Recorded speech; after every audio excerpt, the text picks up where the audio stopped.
Bonjour à tous et joyeux Noël! Ravi de vous retrouver pour votre quotidienne Quinte et Flash.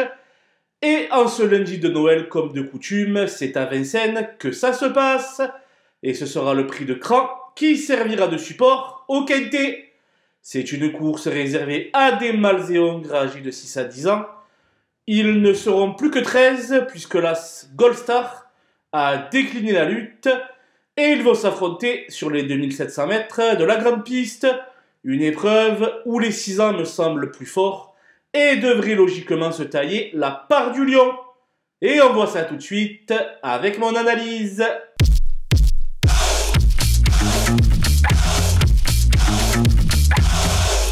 Allez, on attaque avec les bases et le 14 Hannibal Tuileries qui m'a littéralement enthousiasmé au début du mois avec ses fers.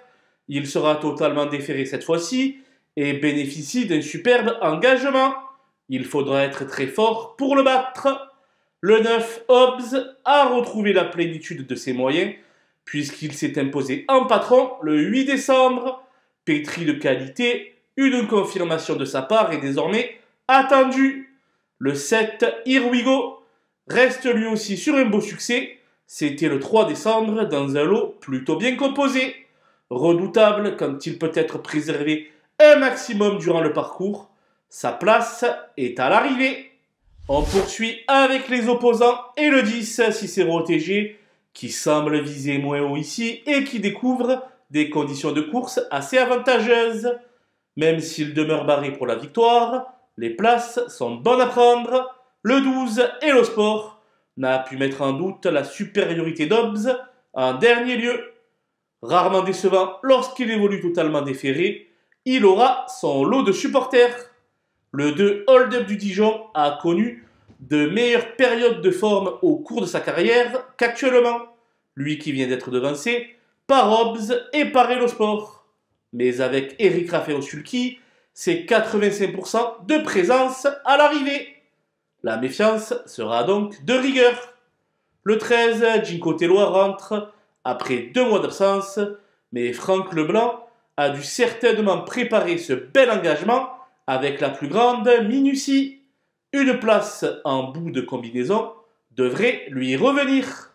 Mon coup de poker sera le numéro 6, Alcidrock, un concurrent transalpin qui ferraille désormais en Suisse. Il n'a plus foulé nos pistes depuis une deuxième place le 4 août à hier, et ses références à Vincennes sont assez lointaines, mais jugé sur une ancienne valeur, il ne constitue pas une impossibilité pour la 4e ou la 5e place. Les outsiders désormais avec le 3 Dewey d'Ocagne qui vient d'afficher un bon chrono lors de sa 4e place du côté de Reims. Didier Broyer a pu garder du pied en le courant ferré et lundi il sera allégé dans sa ferrure.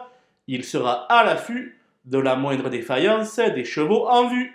Le 4, Rocky Chili, est à des années-lumière de son meilleur niveau. S'il parvient à accrocher une allocation, le contrat sera largement rempli. Le 11, Selected News, n'a encore pas convaincu en 3 essais sur notre sol. Seul le fait d'être mis au point par Thierry Duval d'Estaing m'empêche de l'éliminer complètement. Les délaissés avec le 8, Filio de Loup, qui gardera ses fers dans cette épreuve. L'objectif se situe le 6 janvier, toujours sur la cendrée parisienne dans le prix de Breteuil, où les 6 ans et les 7 ans seront absents. Enfin, le 5, Dalia Dupont, aurait eu du mal à rivaliser même sans ses fers. C'est dire l'ampleur de la tâche qui l'attend. Mieux vaut le revoir sous la selle, sa spécialité de prédilection. Voilà, nous avons passé en revue les 13 partants de ce prix de cran. Je vous laisse avec ma sélection et mes conseils de jeu. Bonjour à tous!